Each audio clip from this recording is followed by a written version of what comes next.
Welcome guys, welcome to this lecture. तो आज के लेक्चर में साइबर सिक्योरिटी हम टेकअप करने वाले हैं। Very important topic. तो इस तरीके का आपका लेक्चर का स्ट्रक्चर रहने वाला है। Introduction to cyber security concepts हम बात करेंगे। What is cyber security, history of cyber security आज हम बात करने वाले हैं। उसके साथ हम बात करेंगे cyber security in India.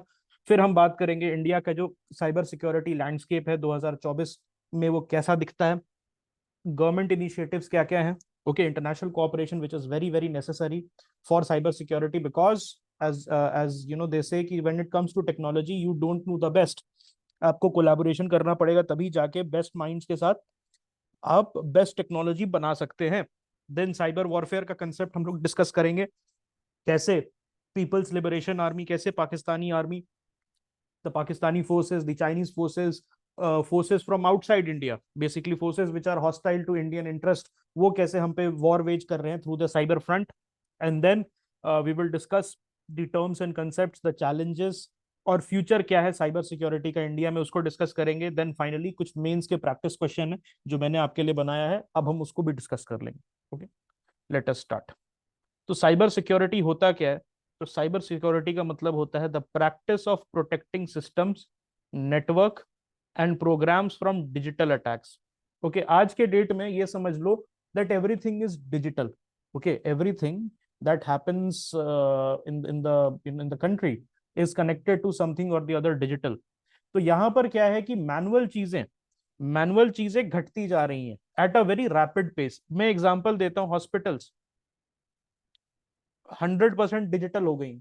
AIIMS में चले जाओ, एम्स दिल्ली के मैं बात कर रहा हूँ, एम्स दिल्ली में चले जाओ, वहां पर 100%, ओके, 100% वहां पर आपको डिजिटल आपका हेल्थ जो कार्ड होता है, ऑल राइट, वो सारी चीजें, ये सारी चीजें मिलती रहती हैं। देन रेलवेज, हमारा life line of India, logistics का लाइफ लाइन। ओके, देन उसके बाद अब हम क्या बात कर सकते हैं, उसके बाद हम बात कर सकते हैं एयरपोर्ट्स आर 100% डिजिटल। ओके, उसके साथ साथ आपके nuclear power plants, then normal power plant. अब यहां पर मैं पावर प्लांट को थोड़ा डिस्कस करूंगा, why Chinese they tried to attack the Indian power plant. तो न्यूक्लियर पावर प्लांट तो है, लेकिन न्यूक्लियर में थोड़ा सा है, तो रहता है कि इट बिकम्स क्रिटिकल। और उसमें प्रॉब्लम क्या है, what is the problem, what the problem is कि nuclear when it goes bust, जब न्यूक्लियर पावर प्लांट इस तरीके की अटैक के अंदर जाता है तो कुछ भी हो सकता है। नॉर्मल पावर प्लांट में कुछ प्रॉब्लम आएगी तो it can be contained, but can you contain the spread of nuclear power plant? हमने देखा फुकुशिमा में क्या हुआ, 2011 का इंसिडेंस है, आज तक जापान जो है भुगत रहा है। तो एक्चुअली में cyber security is linked to your nuclear, your energy security, and China tried to attack that very recently. Chernobyl में आपने देखा क्या हुआ। Chernobyl can be said to be an event which led to the death of USSR. USSR was already in the ICU, लेकिन Chernobyl जो हुआ उसके वजह से एग्जाजरबेट हो गया सिचुएशन, द सिचुएशन गॉट एग्जाजरबेटेड, और उसके वजह से जो उसका डेथ है वो स्पीड अप हो गया। हो सकता है कि 2000 तक सरवाइव कर जाता, लेकिन सिंस एनर्जी सिक्योरिटी खतरे में आ गई, it had to spend approximately $86 billion. I am not talking about rouble, $86 billion उसने खर्चा किया था जस्ट टू क्लीन अप। तो चाइना ने जो अटैक किया था रिसेंटली, हमारे थर्मल पावर प्लांट पे अटैक किया था। उन्होंने चलो न्यूक्लियर पे नहीं किया था, लेकिन ये this tells you that how vulnerable our power plants have become. तो ये जो डिजिटल अटैक्स होते हैं उनके बारे में हम डिस्कस करते हैं, और कैसे उससे हम बचा सकते हैं वो हम आज इस लेक्चर में डिस्कस करने वाले हैं। तो साइबर अटैक का काम क्या होता है? They are usually aimed at accessing, changing और destroying sensitive information, extorting money from users और इंटरप्टिंग नॉर्मल बिजनेस प्रोसेसेस। जो नॉर्मल बिजनेस प्रोसेस होता है उसको इंटरप्ट करना, ओके, देन एक्सटॉर्ट करना money from users, all right. Then digital attacks जो है, ऑल राइट, डिजिटल अटैक्स के थ्रू आपको क्या करना, आप सेंसिटिव इंफॉर्मेशन को एक्सेस कर सकते हो। Okay, may be someone can link it, VS है, VS can link the source to you. Okay, access करना, देन चेंज करना sensitive information to cause confusion, उसके बाद डिस्ट्रॉय करना सेंसिटिव इंफॉर्मेशन। ये सारी चीजें चलती हैं। ओके, आपका डेटाबेस होता है, डेटाबेस होता है ऑफ क्रिमिनल्स, डेटाबेस होता है of criminals, of people you know who are anti social elements, pedophiles, sex offenders, alright, yes, rapist वगैरह का, इन इन सब पे अटैक करके जो एक सेंसिटिव इंफॉर्मेशन होता है, जिससे कोहेजन मेंटेन होता है सोसाइटी में, ओके, जिससे कोहेजन मेंटेन होता है सोसाइटी में, उस पर अटैक करना। देन इसका साइबर सिक्योरिटी का इंपॉर्टेंस क्या है? It is to protect sensitive data. जो आपका डेटा सेंसिटिव है, आप डीम करते हैं उसको सेंसिटिव है, बचा के रखता है, उसको हमें साइबर अटैक से बचाना। उसके बाद इकोनॉमिक सिक्योरिटी, आपका पावर प्लांट बंद हो गया, उस समय कोई किसी भी तरीके का इकोनॉमिक एक्टिविटी नहीं हो पाएगा। वाई? बिकॉज आसपास के जगह पे, आसपास के जगह पे जितनी भी फैक्ट्रीज हैं, उस पावर प्लांट से पावर सोर्स डिराइव कर रही थी।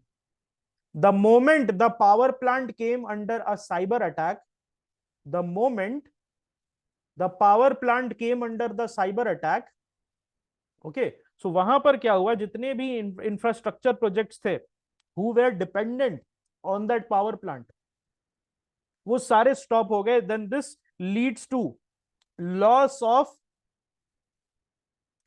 Finances, because you have to also pay cost of repair. आपका उस समय तो स्टैग्नेशन हो गया, इकोनॉमिक एक्टिविटी हुई नहीं, जिनके पास जनरेटर था उन्हें जनरेटर चलाया, लेकिन उसके बाद बीफ अप करने में, उस अटैक को खत्म करने में, काउंटर करने में, you have to pay bear the cost of repair, है ना। देन इससे क्या होता है? Theft of corporate information. तो इसमें क्या होगा? ट्रेड सीक्रेट्स आपके चले जाएंगे, ट्रेड सीक्रेट्स आपके खत्म हो जाएंगे। आप दूसरी बिजनेस जो है वो साइबर अटैक करके आपके डेटाबेस से आपका ट्रेड सीक्रेट, आप अपने केएफसी के चिकन में क्या डालते हैं, कौन सा वो 11 हर्ब्स एंड स्पाइसेस कौन सा होता है, कोको कोला का सीक्रेट रेसिपी क्या है, ओके, तो ये सारी चीजें, ये सारी चीजें जो है चली जाती हैं। देन नेशनल सिक्योरिटी पे अटैक होता है, okay, power grids, communication systems, वो खत्म हो जाता है, वो आपके कंट्री को वल्नरेबल बना देता है, मर्सी, एट दी मर्सी बना देता है ऑफ अदर कंट्री। ये it is an attack on sovereignty. Don't confuse this with a normal attack, don't confuse this with a normal attack, but rather it is a attack on your sovereignty. आपके country के assets पे attack हुआ है, इसका मतलब sovereign पे attack किया उसने, okay. Then trust and reliability factor, nobody would like to conduct business with you अगर आपका वेबसाइट्स बार बार डाउन हो जाएगा, आपका वेबसाइट ठीक से नहीं चलेगा, nobody would like to do business with you, okay. So ये एक बड़ी प्रॉब्लम आती है, आपका ट्रस्ट फैक्टर इरोड होता है। यार बोलेगा ये कंपनी को तो खुद बेचती है साइबर सिक्योरिटी सॉफ्टवेयर और इसी का वेबसाइट बार बार डाउन हो जाता है। It reflects poorly, okay, it rather reflects very very poorly on the company, okay. और आपका फ्यूचर क्लाइंटेल, फ्यूचर पब्लिक, अगर आप एक गवर्नमेंट कंपनी है, आधार जैसे एग्जांपल के तौर पे ट्रस्ट एंड रिलायबिलिटी में आधार का इशू था, आधार का जो वेबसाइट था उसको प्रिटेंड किया गया हैक करने के लिए, बड़ा इंटरेस्टिंग था। उसमें हुआ क्या कि कुछ एंटी सोशल एलिमेंट्स थे who were affiliated with the opposition party, 2017-18 की बात मैं बता रहा हूं। And what they did was कि एक, I think this gentleman's name was R K Sharma, who was leading the Aadhaar project at that time.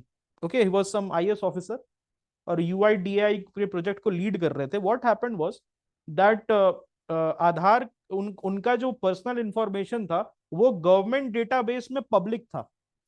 Government database में कहाँ रहते हैं और क्या नाम है उनका और कब से सर्विस में है, ये सारी चीजें, डेट ऑफ बर्थ, उनका मोबाइल फोन, ये गवर्नमेंट डेटाबेस में रहता है। बिकॉज IAS ऑफिसर जो है जनरली पब्लिक पब्लिक डीलिंग का जॉब होता है, तो your information is always public. तो एंटी सोशल एलिमेंट्स ने क्या किया, नॉर्मल जो पब्लिकली एक्सेसिबल डेटाबेस है जो सबके सामने था, वहां से आर के शर्मा का इंफॉर्मेशन निकाला, सारे इंफॉर्मेशन को निकाल के, एंड देन उन्होंने क्या किया, कि बोला कि आधार से निकाला हमने, और ये we have done this with Aadhaar. अब यहां पर प्रॉब्लम क्या हुई, दैट पीपल स्टार्टेड शाउटिंग कि मेरा भी आधार में इंफॉर्मेशन है, क्या मेरा इंफॉर्मेशन इसी तरीके से आउट हो जाएगा। ऑलराइट, तो ये एक बड़ी प्रॉब्लम है। And then Aadhaar UIDAI had to call people for a hackathon. उनको बोलना पड़ा कि आप जो है ओपन सोर्स एक वेबसाइट है, आप उसको हैक करके दिखाओ। Alright, and a lot of opposition parties they made a ruckus. अभी इसके पीछे यहां देखो, women security is a very big issue. एक ऑनलाइन पोर्टल है, उसका नाम है जिवामे, एंड वहां उसमें basically people buy undergarments, and it's a very sensitive matter. Okay, जो जिवामे वेबसाइट है, उसमें आप बहुत ही ज्यादा सेंसिटिव इंफॉर्मेशन अपना फीड करते हो। ऑल राइट, और उसमें विमेन का जो है परचेज हिस्ट्री, विमेन का जो परचेज हिस्ट्री है, वो सारी चीजें इसमें थी। और when you are buying undergarments, it's a very intimate matter. It is between you and the seller. All right, you don't want to tell other people. अच्छा चलो, मिंत्रा से अगर नॉर्मल कपड़े खरीदे तो ठीक है भाई, साड़ी तो खरीदी थी मैंने, या मैंने जैकेट तो खरीदा था। ओके, या if you are buying from Amazon, किताब तो खरीदी थी, उसका इंफॉर्मेशन लीक हो गया तो क्या हुआ। बट एक्चुअली में what happened, that people hacked into the Zivame server and took the information of some 20,000 women, intimate information, what kind of things they are buying from that website. तो ये women security के लिए भी बड़ा एक issue है, and people don't like to talk about it. Why? Because obviously nobody would like such intimate information to come out in the public. तो ये बड़ा एक issue था। All right, and then उसके वजह से क्या हुआ, जिवामे जो है, it had to come out and publicly apologize. They had to come out and they had to publicly apologize. So obviously there is a stigma. Okay, there is a stigma when you are buying things like this. When you are buying things like this, so obviously there is a stigma. You cannot tell, okay, your parents or your husband or your your brothers that okay, this has happened to me. उसके बाद क्या है आपका, और women 20,000 women जो है, उनका जो डेटा है, जिसमें उनका फोन नंबर, किसी कुछ सोच के बोला होगा ना, उन्होंने डाला होगा phone number, address, it was made public. और हमारे कंट्री में स्टॉकिंग की बड़ी समस्या है दोस्त, हमारे कंट्री में एक्चुअली स्टॉकिंग की बड़ी समस्या है, मानो या ना मानो। Alright, and this is something that is very detrimental for a women security standpoint, because anybody can go to any dark web, आप डार्क वेब में जाके मांग सकते हो। All right, and then you can harass the women, आप women को harass कर सकते हो इस तरीके से, okay, I know that what you have purchased, all right, I know where you live, I know what, okay, what is your date of birth. All right, then then compliance with regulations, बहुत सारे जो laws हैं, regulations है, mandate है, और protection of data वगैरह जो है, it is mandated by law that you have to protect the data. आप बाहर डेटा नहीं एक्सपोर्ट कर सकते। There is a distinction between personal and non personal data. what is the difference between personal and non-personal data? There was a committee, okay, I think its name was Gopal Krishnan committee, all right, Chris Gopal Krishnan committee। वो उसने बोला था personal और non personal data में distinction बनाने के लिए, what is the difference. So personal data जो है फ्रेंड्स, पर्सनल डेटा बेसिकली आपका name, address, date of birth, जिससे आपको पर्सनली मैं आइडेंटिफाई कर सकता हूँ। और नॉन पर्सनल डेटा है आपका एज ग्रुप, किस एज ग्रुप में फॉल करते हैं, ओके, आपका जेंडर हो गया, ऑलराइट, आपकी परचेज हिस्ट्री हो गई। So this is non personal data. So यहां पर क्या होता है, companies they indulge in something called data mining. Do you understand what is data mining?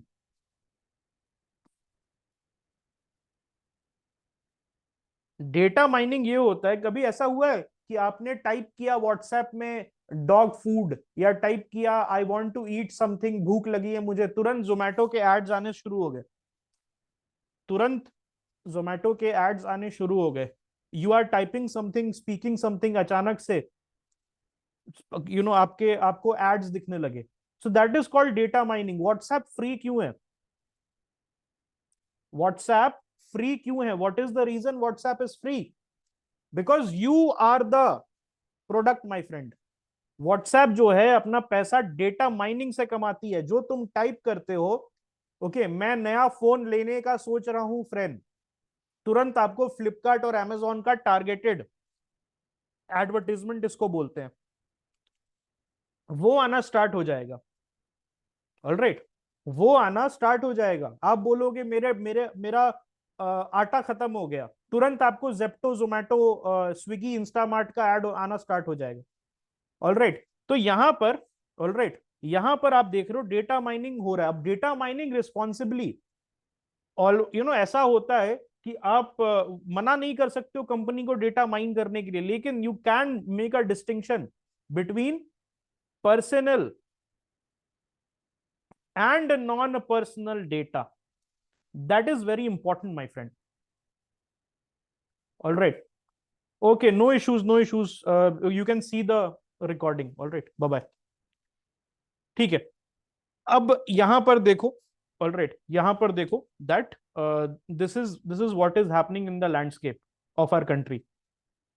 हमारे पास, सरकार के पास हमेशा रेगुलेशन का पावर रहेगा। Always always remember, always remember, सरकार के पास आपका रेगुलेशन का पावर रहेगा। अब ये सरकार के ऊपर है कि वो कैसे कॉरपोरेट को वो आर्म ट्विस्ट करके बात मनवा सकती है कि आप जो इंफॉर्मेशन है, पर्सनल इंफॉर्मेशन को अलग स्टोर करो, नॉन पर्सनल को अलग स्टोर करो, पर्सनल के ऊपर फायर वॉल ज्यादा लगाओ, put more fire walls behind this, okay, information. Then evolution of cyber security. Early days 1970s to 1990s बात करते, उस समय प्रॉब्लम क्या थी कि साइबर सिक्योरिटी जो था बहुत लिमिटेड था। उस समय पीपल वेयर जस्ट एक्सपेरिमेंटिंग। लोगों के पास कुछ, the world was not at all digitized. There was approximately 0% digitization, because आपको कंप्यूटर्स जो है, इंटरनेट जो है, वो सिर्फ कॉलेजेस में, यूनिवर्सिटीज में या किसी रिसर्च सेंटर में मिलता था। It was not commercialised and people were just experimenting with different viruses. They were experimenting with different phishing softwares, different malwares. All right, and it was fun. All right, it was fun for them. लेकिन लेकिन जब internet का era आया 1990s में, Tim Berners Lee जो है world wide web उन्होंने बनाया, तो first major incident started happening, like the I love you virus. Okay, एक तरीके का आपको सॉफ्टवेयर भेजा जाता था, अगर आप उसको अपने सिस्टम पे डाउनलोड कर देते थे तो it used to, okay, it used to kill. All right, it used to kill. ठीक है, all right. Then Melissa virus. All right, Melissa virus, ये सारे वायरस जो थे, ये basically they raise the awareness about the need for cyber security, कि भाई अब जरूरत आ गई है finally. That internet has now gone commercialized, it has entered the homes of people have started adopting it. All right, post 2000 जो cyber threat है, they started becoming more sophisticated with the emergence of botnet, ransomware, and even state sponsored attack. Even the United States government, they started their own well funded research program कि हम कैसे cyber attacks use करके अपने enemy को cripple कर सकते हैं। बहुत सारी government, European government, Chinese government, ये सारी गवर्नमेंट जो है, they started funding their own research programs but how they can make cyber attacks more sophisticated. Okay, अभी रिसेंट डेवलपमेंट्स क्या है? Now people are using artificial intelligence plus machine learning. तो इसमें problem क्या है, कोई बता सकता है? आर्टिफिशियल इंटेलिजेंस और मशीन लर्निंग को यूज करके, ऑलराइट, यूज करके आप साइबर अटैक्स कर रहे हो, तो उसमें प्रॉब्लम क्या है भाई? प्रॉब्लम पता है क्या है? It is weaponisation. yes, weaponization is one. What I meant to say was, that it is making itself better on its own. Okay, यहां पर आप चीज देखो, प्रॉब्लम ये हो रही है that I introduced a virus और उसको मैं रन कर दे रहा हूँ चलो चैट जीपीटी में, एक मैंने कोड लिखा वायरस का और उसको मैं बोल रहा हूँ make it better chat GPT. So जब एआई उस पे लेयर ऑन लेयर रनिंग करेगा, ओके मैं उसको बोलूंगा मेक इट बेटर, तो जब वो मशीन लर्निंग यूज करके एआई उसको बेटर करेगा तो क्या होगा, we can make a super bug, we can make a super virus. That is the problem, that जब हम एआई और एमएल, आर्टिफिशियल इंटेलिजेंस और मशीन लर्निंग करेंगे तो we are literally able to make a super virus which is beyond human comprehension, which is beyond humans understanding. ये problem है। लेकिन दूसरे तरफ एक और अच्छी बात है कि आप साइबर सिक्योरिटी में भी एआई और एमएल का यूज कर सकते हो, मशीन लर्निंग को यूज करके आप अपने सॉफ्टवेयर को, आप अपने सिस्टम को बोल सकते हो कि आप बेटर हो। ओके आप बेटर हो, आप सीखो what is the pattern of attacks, what is the pattern of attacks, वो आपको सीखना है। दूसरी चीज है क्लाउड सिक्योरिटी। अब क्या है, majority of the people they are storing their information on the cloud. Apple cloud आप यूज करते हैं, amazon का AWS आप यूज करते हैं, है ना। AWS बहुत सारे आपको पता भी नहीं होता आप AWS यूज कर रहे हैं। आप अगर वेबसाइट चलाते हैं तो मोस्ट प्रोबेबली आप AWS पे अपना डेटा स्टोर कर रहे हैं। Amazon वेब सर्विस, आपको ये चीज पता है कि Amazon का सबसे बड़ा, सबसे प्रॉफिटेबल बिजनेस है AWS। It is not shipping goods and services, sorry it is not shipping goods. आपको पैकेज डिलीवरी करना, आपको अश्वगंधा भेजना या एसी भेजना, ये उसका सबसे वो नहीं है profitable business. It's most profitable business is the AWS, that is Amazon web services, जो क्लाउड कंप्यूटिंग में डेटा स्टोरेज करता है। तो lots of corporates, they are the clients of Amazon। Okay, then internet of things, IoT security. इसमें क्या होता है IoT, what is IoT? IoT basically it's a combination of hardware and software, multiple hardware, okay, conjoined by a software. तो जैसे example के तौर पे Alexa समझते हो, व्हाट इज अलेक्सा? तो अलेक्सा जो है, मेरे मेरे रूम वाला अलेक्सा भी अभी ऑन हो गया bye the way. So Alexa को अगर मैं बोलूं कि लाइट जलाओ, ओके लाइट जलाओ, एसी चलाओ, ऑलराइट, मेरे लिए ये खाना गर्म कर दो, इस टाइप का कुछ चीजें अगर मैं, वो माइक्रोवेव चला दो, स्मार्ट स्विचेस आते हैं, ऑलराइट स्मार्ट स्विचेस आते हैं। तो आप अगर ये चीजें बोलोगे उसको तो what is that? That is actually IoT, internet of things. आपका एसी कनेक्टेड है आपके स्पीकर से, आपका फैन कनेक्टेड है, लाइट कनेक्टेड है आपके स्पीकर से। आप घर बैठे, सॉरी कहीं पार्टी में हैं और आप, बहुत गर्मी है और आपने अपने मोबाइल को यूज करके एसी चला दिया, आपका एसी ऑन हो गया, जब आप घर पहुंचे तो पूरे रूम में कूल कूल है। What is that? That is IoT. लेकिन यहां पर क्या हो सकता है, इसमें भी इसमें भी साइबर अटैक्स के थ्रू क्या कर सकते हैं, आपका कार चोरी हो सकता है। आजकल जैसे आप थोड़ा सा हायर मॉडल का BMW मर्सिडीज खरीदोगे, so they have autonomous features, या टेस्ला ले लो, Tesla is 100% tech based, it is 100% digital.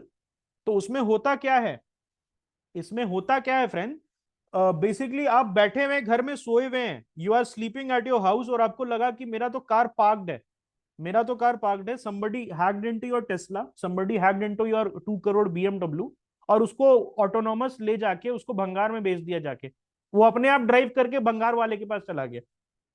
Okay that is the problem here, and that has actually broadened IoT जो है, इंटरनेट ऑफ थिंग्स जो है, it has broadened the scope, alright, of cyber security.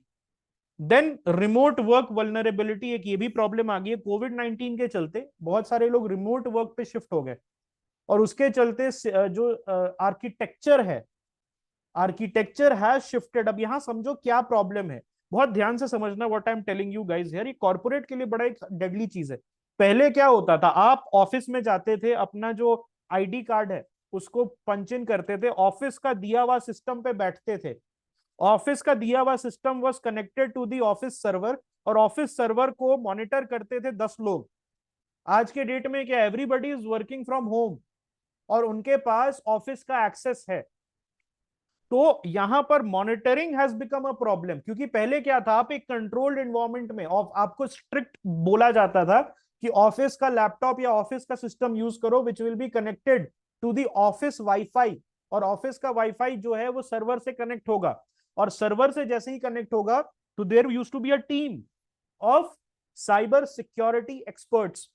Okay, लेकिन आज की date में क्या, everybody is working from home, तो कॉर्पोरेट्स को अनवेरिफाइड अनवेरिफाइड जो सिस्टम है उसको एक्सेस देना पड़ रहा है।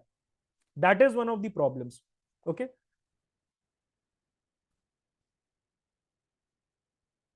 अब इंडिया का देख लेते, तो इंडिया में क्या क्या चीज वल्नरेबल है साइबर अटैक से, वो हम देखते हैं। तो गवर्नमेंट की digital services, Aadhaar is vulnerable, UPI, okay, unified payment interface, and various e governance, important e governance, जैसे आपका आरटीओ हो गया, आरटीओ डेटा मैनिपुलेट हो सकता है। somebody who is not on the RTO register can be registered as a driver, और फिर वो he can be he can do some kind of activities, कोई आर्मी के डेटाबेस को हैक करके वहां पर चेंजेस कर सकता है, और फिर टेररिज्म एक्टिविटीज हो सकती है। ओके, आपको कोई बेस है उसका एक्सेस दिलवा सकता है cyber attack. Then IT and BPO service, ये बहुत इंपॉर्टेंट है because they contribute majority to the, majority जो है 55% के करीब इंडियन जीडीपी जो है, it is dependent upon our information tech and BPO service. All right, so ये बड़ा प्रॉब्लम है friend, this is a big big problem. Then telecommunications, telecommunication जो है, जियो, एयरटेल, भारत नेट, बीएसएनएल, जो इंडिया को आज कनेक्ट करता है। सो एंटरप्रेन्योरशिप इंडिया में it is based on this thing only. आप सोचो, एंटरप्रेन्योरशिप, अगर इंटरनेट नहीं होता तो बहुत सारे एंटरप्रेन्योर्स नहीं बन पाते, आपके व्लॉगर्स, आपके Amazon merchants, all of them are dependent upon internet as a service. Okay, then fintech, Paytm, PhonePe, आपका बैंक, उसमें इतना बड़ा ये एक इशू है, it is a very huge risk factor. Why it is a very huge risk factor, because आपके Paytm से, आपके फोन पे से, आपके गूगल पे से आपका करोड़ों का पैसा लिंक्ड होता है, आपके bank accounts, multiple bank account जिसमें हजारों लाखों करोड़ों रुपए होते हैं, वो लिंक्ड होता है। अगर कोई साइबर अटैक हो सकता है कि आपका सारा पैसा चला जाए। तो it is very important to have regulatory frameworks जो प्रोटेक्ट करे इस इंस्टेंस में। There needs to be some kind of insurance system as well, कि अगर आपका 50,000 रुपए कोई निकाल ले पेटीएम के या किसी और गूगल पे के सर्वर पे हैक करके, तो आप क्या सोच रहे हैं, what is the, okay, what is the way forward, what is the way forward. तो इंश्योरेंस स्कीम भी जरूरी है साइबर अटैक्स के लिए। तो cyber insurance, it is an emerging market my friend, बहुत ही इमर्जिंग मार्केट है। जब जाओगे रिलायंस डिजिटल वगैरह में और कुछ खरीदोगे तो आपको साइबर इंश्योरेंस फ्री देते हैं, बोलते हैं कि सर 1 साल आप यूज कीजिए, अच्छा लगेगा तो फिर कर लीजिएगा। बेसिकली इसमें होता क्या है कि मोबाइल से अगर कोई आपका डेटा हैक कर ले या कोई आपका बैंक अकाउंट हैक कर ले, तो आपको कुछ पैसा, 1 लाख 1.5 लाख रुपए आपको एज एन इंश्योरेंस मनी मिल जाता है। Okay, then what, let us discuss the type of threats. तो सबसे पहले हैकिंग। हैकिंग होता क्या है, it is basically unauthorized access to a user's computer data. और इंडिया में गवर्नमेंट वेबसाइट्स, कॉर्पोरेट सिस्टम और personal websites, personal data, it has been at the receiving end of both national, international attacks. Then phishing. Phishing होता क्या है, it basically it includes tricking individuals into revealing personal and sensitive information via deceptive mail. वो सुना है आपने, Nigerian prince वाला, Nigerian prince वाला था ना, स्कैम आता था that I am a Nigerian prince, और मैं फंस गया हूं एयरपोर्ट पे, आप मुझे इतना दे दो, इतना पैसा, $5,000 भेज दो, तो मैं जब निकलूंगा एयरपोर्ट से तो मैं आपको ढाई, ओके, $250 million दे दूंगा। Okay, and it used to be a very common scam back in 2005, 6, 7, 8, ऐसे बहुत लोग फंसे भी हैं। a lot of people, they have been caught, especially elderly Americans, जो who were trying to make a quick buck, और समझ नहीं थी उनको इस चीज की. Yes, people fell for that. Okay, you will not believe how common people getting trapped here is. Then ransomware, इसमें होता क्या है कि आपका एक मैलिशियस सॉफ्टवेयर डाल दिया जाता है, और फिर आपको बोला जाता है कि अगर तुम्हें अपना डेटा प्यारा है, तुम्हें अपना सिस्टम प्यारा है, तो मुझे $5,000 क्रिप्टो में ट्रांसफर कर दो. सो रैंसम वेयर से समझ जाओ मतलब. रैंसम रैंसम कब लेते हो? जब किसी चीज को किडनैप कर लेते हो. तो हमने किडनैप कर लिया. हमने क्या किया? हमने किडनैप कर लिया उसको, किसी यूजर के सॉफ्टवेयर को, और उसको छोड़ने के लिए रैंसम, फिरौती. रैंसम का मतलब क्या होता है? फिरौती. ओके, अच्छा, you were a victim of ransomware, so sorry to hear that. किसी के साथ भी हो सकता है. If you are it doesn't mean कि आप आपका टेक्निकल नॉलेज उस पे इशू है. बहुत लोग फंसे हैं. I just red a news जहां पर एक 20 साल का एक्सपीरियंस है बंदे के पास आईटी सेक्टर में, and he fail for a OLX scam. उसमें होता क्या है कि आपको बेसिकली फिशिंग यूज करके, मैं बीएसएफ का सोल्जर हूँ और मुझे अपना ये बेचना है, कुछ सामान बेचना है. तो वो क्या कर किया उस बंदे ने कि उसको एक ओटीपी सेंड किया, और वो बोला कि ये ओटीपी मुझे बता दो, मैं तुम्हें पैसे भेजूंगा. And he had 20 years experience. उसके बैंक अकाउंट से 67 लाख रुपीज, बैंगलोर का ये न्यूज है, एक हफ्ता पुराना. Today is 25 December, by the way, 2023, for those who are watching the video. So 67 lakh rupees उसके बैंक अकाउंट से लेके निकल गया. और बहुत कॉमन स्कैम है, OLX वगैरह पे बहुत होता है कि आप कुछ लिस्ट करोगे, आपको अप्रोच किया जाएगा कि मुझे खरीदना है, मैं बीएसएफ का आदमी हूँ या सीआरपीएफ का आदमी हूँ, और मुझे खरीदना है. एंड आपको एक ओटीपी भेजा जाएगा. उससे भी बड़ा स्कैम क्या है? एक है फिशिंग में कि आपको कॉल किया जाएगा कि आपका कस्टम्स पे आपका 50 लाख रुपया फंस गया है, और इसमें आपको जेल होगी, हमारे यहाँ आपको जेल से छुड़ाने के लिए. Okay, very stupid scams, but people who are innocent, people who are of light hearted people, okay, they are also getting trapped in this. उसके बाद एक और स्कैम क्या होता है? आपको कॉल किया जाएगा, व्हाट्सएप कॉल, एक अननोन नंबर से. और जैसे ही आप व्हाट्सएप कॉल उठाओगे, इट्स वीडियो कॉल किया जाता है. आपको सामने एक लेडी मिलेंगी, and she is not wearing any clothes, और आपका फोटो खींच लिया जाएगा. आपका फोटो खींच लिया जाएगा, and then they will blackmail you कि मैं तुम्हारी वाइफ को ये सेंड कर दूंगी, मैं तुम्हारा इसको सेंड कर दूंगी, basically.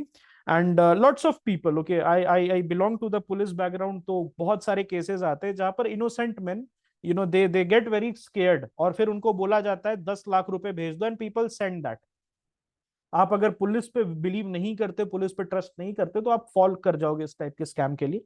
Generally police is helpful. अगर आपके साथ कभी ऐसा हुआ, तो police is helpful. Fishing is one of the most common scams that is happening in India. Okay. Then DDoS attack. What is DDoS? It is distributed denial of service attack. वो basically आप क्या करते हो? Multiple attacks करते हो एक network पे, और उसमें क्या करते हो? मल्टीपल रिक्वेस्ट भेजते हो. नेटवर्क काम कैसे करता है समझो. नेटवर्क काम कैसे करता है? आप एक यूजर है, यहां सर्वर है, आपने एक रिक्वेस्ट भेजी, उस सर्वर ने उस रिक्वेस्ट को एक्सेप्ट किया, और फिर वापस आपको इंफॉर्मेशन भेजा. ऐसे काम करता है, समझो. ऑलराइट. उसके बाद अगर डीडीओएस अटैक में क्या होता है? डिनायल ऑफ सर्विस, मतलब इस सर्वर को मल्टीपल रिक्वेस्ट से ओवरवेल्म करने की कोशिश होती है. You try to overwhelm, okay, this particular server. Alright. और गवर्नमेंट पोर्टल्स वगैरह जो है, आईआरसीटीसी, एम्स की वेबसाइट वगैरह जो है, it has been at the attack of these issues. Then spyware और मालवेयर. स्पाईवेयर और मालवेयर होता क्या है? They are basically softwares which are specifically design to damage और gain unauthorised access to systems. And India का जो एक vast internet user base है, अब इंडिया में प्रॉब्लम क्या है? We have a vast internet base, user base, लेकिन इसमें प्रॉब्लम क्या आती है फ्रेंड, पता है आपको? Majority of them are first time users. अभी because of the Jio 4G revolution, they were able to access a device and internet for the very first time, और उनको पता नहीं रहता है what are the pitfalls. Cyber education नहीं है, cyber hygiene नहीं है, internet hygiene, that is lacking. Okay, alright. Recent cyber attacks आपको बैंक्स पे मिल जाएंगे। ओके, डिजिटल पेमेंट सिस्टम्स पे अटैक हुआ था, मैंने आपको जिवामे वाला बोला था आपको। Then data breaches major corporations में।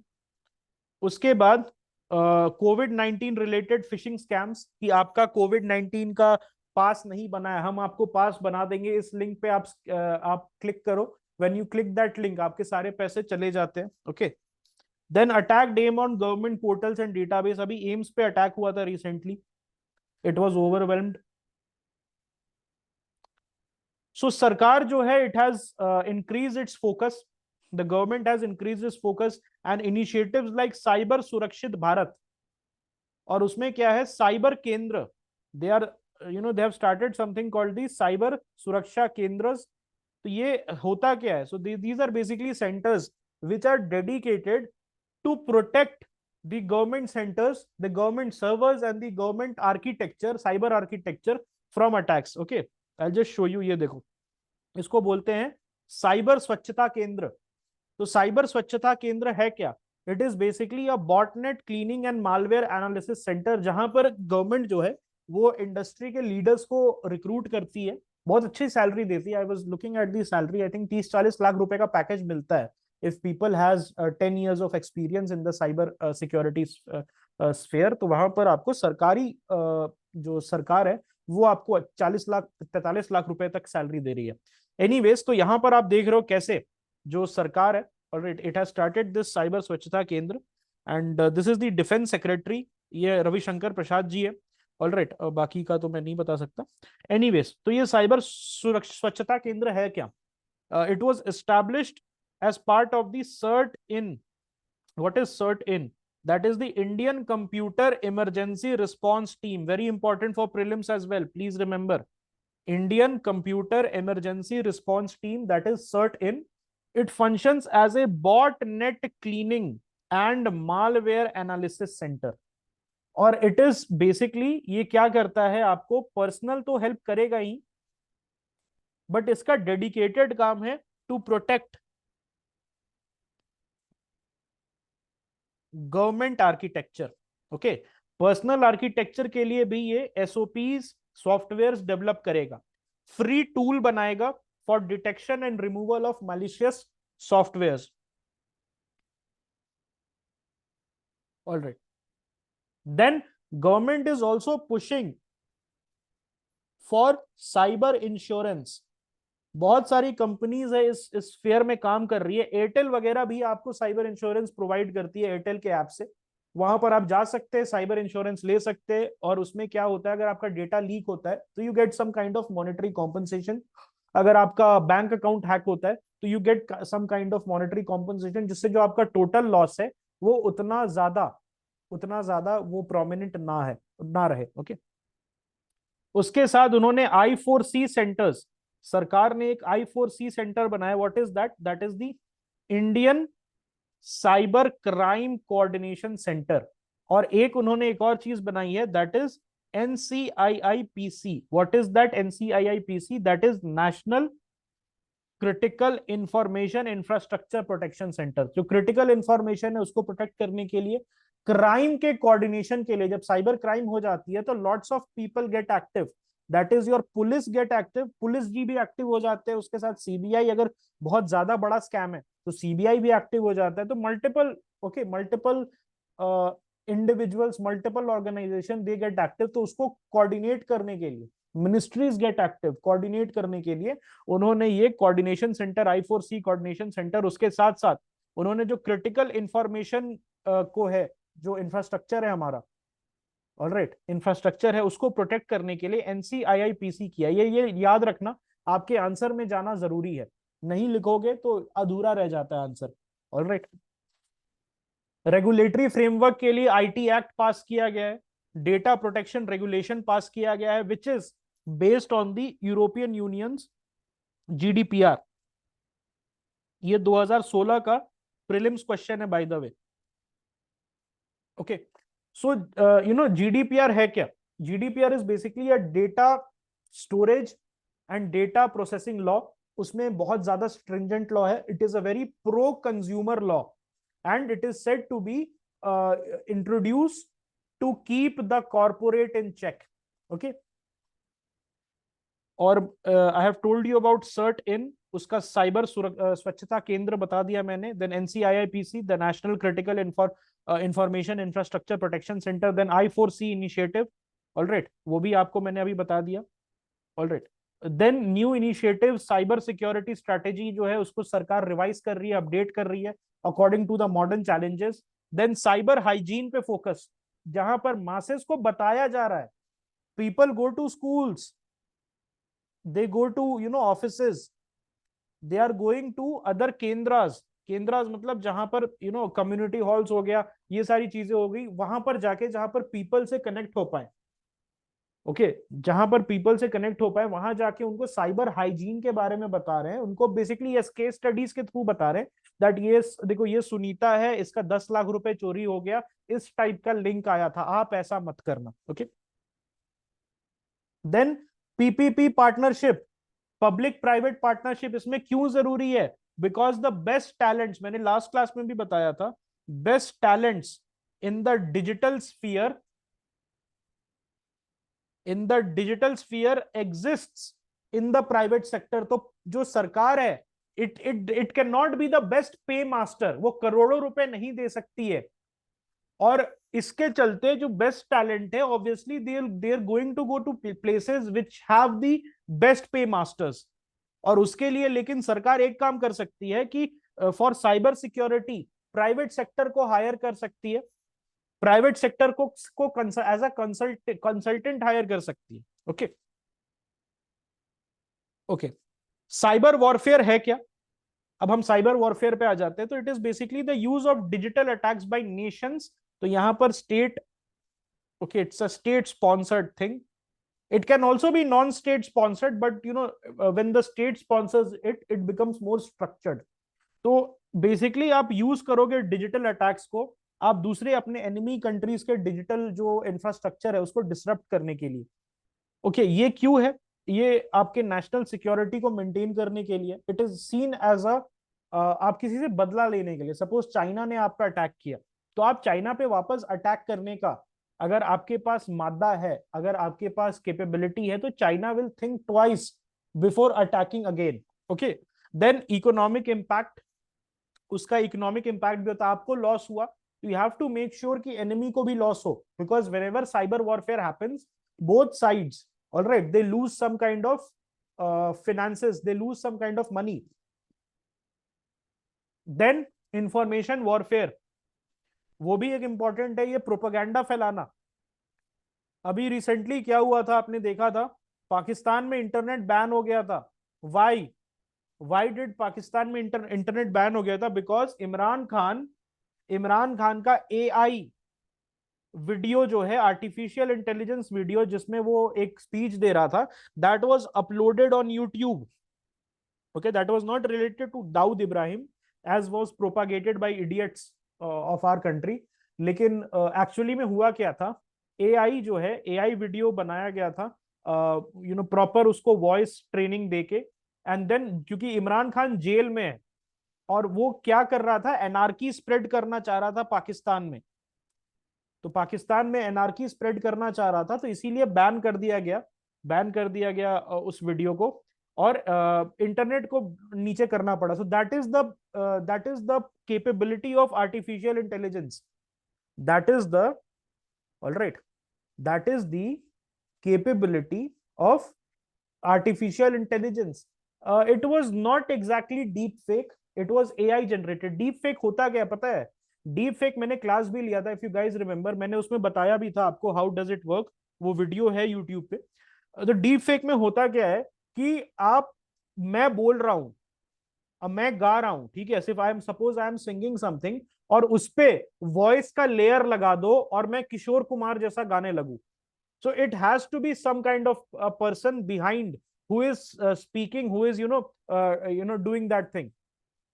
लेकिन एआई में क्या है, आप ऐसे जनरेट कर सकते हो। ओके, आप ऐसे ही जनरेट कर सकते हो। ओके, यस, वो बैट का ग्रिप, ए वेडिया बैट का ग्रिप निकाल, वो वाला था। यस यस यस, वो आप बोल सकते हो that is some sort of a deep fake. लेकिन एआई जनरेटेड में क्या होता है, बिना किसी पर्सन के एक छोटे से सेटअप, ओके, एक छोटे से सेटअप से आप आगे बढ़ सकते हो।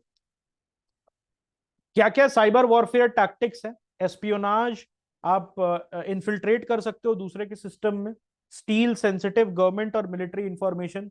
देन साबोटाज, जिसमें आप क्रिटिकल इंफ्रास्ट्रक्चर को टारगेट करोगे ताकि सर्विसेज डिसरप्ट हो जाए।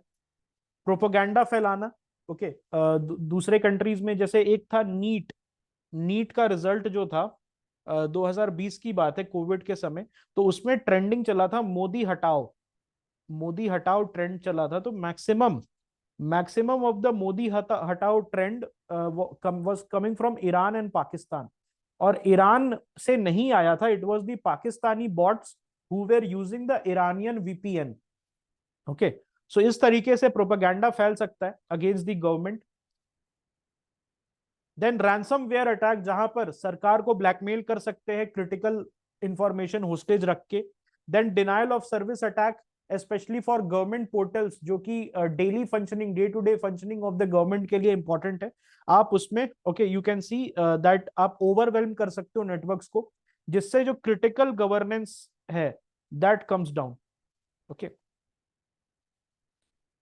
एम्स दिल्ली का सर्वर हैक हुआ था, ministry of health and family welfare का हैक हुआ था by a group called Phoenix, और हेल्थ मैनेजमेंट सिस्टम में वो चला गया था। G20 समिट के समय more than 30 groups of hacker activist from neighbouring countries जो है, वो DDoS अटैक उसने किया था इंडिया पे, ताकि हमारा जो G20 समिट में हमारा पोजिशनिंग है, हमारा जो एक होता है ना, हमें बेसिकली ह्यूमिलिएट करने के लिए इसको किया था। Alright, pro Palestinian activist group जो है, उसने, सिंस इंडिया जो है वो इसराइल को सपोर्ट कर रहा था, उसने ऑपरेशन इंडिया स्टार्ट किया था, जिसमें 100 GB ऑफ सेंसिटिव डेटा जो है वो कॉम्प्रोमाइज हो गया था सरकार का।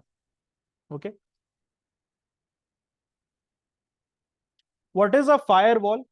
मैंने मालवेयर बता दिया। तो firewall is basically a network security device जो मॉनिटर में हेल्प करता है, मॉनिटरिंग में हेल्प करता है, और फिल्टरिंग में हेल्प करता है ऑफ इनकमिंग इंफॉर्मेशन। तो आपने देखा होगा एक मैकएफी का, मैकएफी करके एक कंपनी है।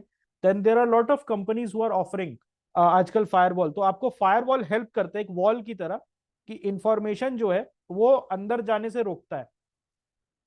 Yes. Then encryption, what does encryption means? It means converting information into a code. जो आप बात कर रहे हो, सपोज मैं बोल रहा हूं हेलो, और I am person A and this is person B, मैं हेलो बोल रहा हूं पर्सन को ऑन व्हाट्सएप, तो बीच में इंफॉर्मेशन ट्रैवल कर रहा है 1 6 7 8 9 ऐसे। तो जब कोई बीच में इंटरसेप्ट करेगा, बीच में कोई इंटरसेप्ट करेगा, तो उसको हेलो नहीं दिखेगा, उसको दिखेगा 1 6 8 7 9। So this is called end to end encryption. मतलब मैं हेलो लिख रहा हूं और बी पे हेलो जा रहा है, तो उसके बीच में अगर कोई उसको इंटरसेप्ट करने की कोशिश करेगा, तो वो कोड पढ़ेगा, and he will have to crack that code, which is very difficult, because code हर सेकंड अलग जनरेट होते रहता है। ओके, VPN क्या है? It is a service that allows you to connect to the internet via an encrypted tunnel. जैसे India में बैठे हो और इंडिया में कुछ वेबसाइट्स बैंड है, तो VPN यूज करके, वर्चुअल प्राइवेट नेटवर्क, आप अपने आप को कनेक्ट कर सकते हो यूनाइटेड स्टेट्स, आप अपने आप को कनेक्ट कर सकते हो यूके के सर्वर से, और फिर वहां के इंटरनेट आप एक्सेस कर सकते हो। बहुत लड़के यहाँ पर खुश हो रहे हैं, उसके पीछे का रीजन मैं नहीं समझ रहा हूँ, why they are getting very happy, sending me smileys. Okay, anyways, anyways, okay. फिर हमने देखा कि cloud security has become very important, because आजकल कॉर्पोरेट जो है हैवी, देखो क्लाउड सिक्योरिटी होता क्या है, आपके लिए स्टोरेज कोई और करेगा, आपको घर में वो मोटे मोटे हार्डवेयर, हार्ड डिस्क रखने की जरूरत नहीं है। किसी पहले जाते थे 10 15 साल पहले, तो भैया भैया लोग के पास वो रहता था, वो 1 टेराबाइट का जो आता है ना, अपना कंपनीज का, इसका मोजर बेयर वगैरह का जो रहता था, उनके पास CD वगैरह रहती थी, and they used to have that hard disk. लेकिन अब क्या है, अब क्या है कि people they give a $3 $4 monthly fee, और किसी और को डेलीगेट कर देते हैं, और किसी और को डेलीगेट कर देते हैं क्लाउड सिक्योरिटी करने के लिए, ठीक है। ऑलराइट, क्या क्या चैलेंजेस आ सकते हैं? इंक्रीजिंग सोफिस्टिकेशन है, the attackers are getting increasingly sophisticated. आप 5G के वजह से, इंटरनेट ऑफ थिंग्स की वजह से आपका जो डेली यूज का प्रोडक्ट है वो भी, आपका एसी हैक हो सकता है। कभी सोचा था? कोई बैठा हुआ है पाकिस्तान में, कोई बैठा हुआ है चाइना में, आपके घर का एसी हैक करके उसको उड़ा सकता है। That has been possible because of IoT connectedness. Okay, then India में एक और प्रॉब्लम है, we lack a skilled cyber security workforce. तो हमारे पास जितनी डिमांड है उतना सप्लाई नहीं है। People are not much aware कि साइबर सिक्योरिटी में एक अच्छा करियर बन सकता है। इंडिया में अच्छा पैकेज 20-25 लाख का पैकेज आप ले सकते हैं अगर अच्छे जगह से साइबर सिक्योरिटी वेरिफिकेशन कोर्सेज कर लिया आपने। तो I highly recommend people who know coding कि विथ यूपीएससी प्रेप आप साइबर सिक्योरिटी का वर्कशॉप करते रहना, साइबर सिक्योरिटी का सर्टिफिकेशन करते रहना, 2 घंटे 3 घंटे 2 दिन का, and you will be job ready. अच्छा इसका स्कोप है। Then data privacy and protection, इसका भी प्रॉब्लम है। Majority of India is coming online, तो उनके डेटा को प्रोटेक्ट करना, that has become a very big headache. UPI, specially UPI के बाद majority of India has come online because of Jio, लेकिन यूपीआई की वजह से majority of India finances have come online. तो ये एक अलग प्रॉब्लम प्रेजेंट करता है। Alright, then supply chain attacks, it has also become a common place. यहां पर एक चीज समझो, we are living in a globalised world, जहां पर एक चीज को मैन्युफैक्चर करने में मल्टीपल स्टेप्स लगते हैं, और हर स्टेप जो है एक दूसरे से डिजिटली कनेक्टेड है। तो उसके वजह से सप्लाई चेन डिसरप्शन हो सकता है। आपका रॉ मटेरियल फैक्ट्री पे अटैक हो जाए तो फिनिश गुड्स नहीं बन सकता। सो मल्टीपल स्टेजेस को घाटा होता है, and that actually reflects in your GDP, and GDP loses some percentage because of these cyber attacks. The GDP loses some percentage. Okay, then future trend क्या है? Increase use of AI and ML आप use करेंगे। Cyber insurance का growth, focus on cloud security. जो cloud companies हैं उनको regulations के through, statutory laws के थ्रू आप उनको सिखाएंगे कि क्या करना है। स्ट्रिक्टर रेगुलेटरी फ्रेमवर्क, जहां पर नो नॉनसेंस आपको आदेश देना होगा, नो नॉनसेंस आपको रेगुलेशंस बनाने होंगे। ओके, और साइबर सिक्योरिटी प्रोफेशनल जो है, Indian institute of cyber security, BTech in cyber security, ये सारी चीजें जो है कॉलेजेस स्टार्ट कर सकते हैं, पढ़ा सकते हैं। Okay, alright, these are the repeat point. तो ये कुछ मेंस के प्रैक्टिस क्वेश्चन है, मेंस के प्रैक्टिस क्वेश्चन है जो इंडिया के cyber security framework, cyber threat और national security, role of tech in cyber security, international cooperation, कैसे हम वर्ल्ड के साथ कोऑपरेट करके बेस्ट माइंड्स को साइबर सिक्योरिटी सॉफ्टवेयर डेवलप करने के लिए ला सकते हैं। उसके बाद साइबर सिक्योरिटी और इकोनॉमिक स्टेबिलिटी कैसे इंपैक्ट करती है। तो ये मेंस के प्रैक्टिस क्वेश्चन है, डू रीड द डॉक्यूमेंट, उसके बाद आप आंसर अटेम्प्ट करना। तो I don't think that you will be missing any question in 2024 mains. Any doubts that you guys might have?